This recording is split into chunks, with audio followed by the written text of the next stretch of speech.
இன்றைக்கி நம்ம பார்க்க போகிற ரெசிபி சோயா கைமா மசாலா எப்படி செய்யணும்னு பார்க்கலாமா வாங்க.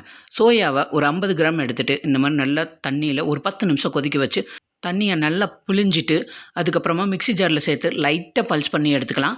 இப்போ ஒரு கடாயில் கொஞ்சமாக தேங்காய் எண்ணெய் எடுத்துக்கலாம். 2 பச்சை மிளகாய், கொஞ்சமாக கருவேப்பிலை, 2 பெரிய வெங்காயம் இந்த மாதிரி பொடியாக சாப் பண்ணி அதையும் சேர்த்துட்டு வெங்காயம் பாதி வதங்கினதுக்கப்புறமா 1.5 டீஸ்பூன் அளவுக்கு இஞ்சி பூண்டு பேஸ்ட் போட்டு பச்சை வாசனை போகிற வரைக்கும் நல்லா வதக்கிடலாம். அதுக்கப்புறமா ஒரு 3 தக்காளியை மிக்ஸி ஜாரில் நல்லா இந்த மாதிரி பேஸ்ட்டாக அரைச்சிட்டு அதையும் சேர்த்துட்டு தேவையான அளவு உப்பு சேர்த்து நல்லா எண்ணெய் பிரிஞ்சு வர வரைக்கும் நல்லா வேகட்டும்.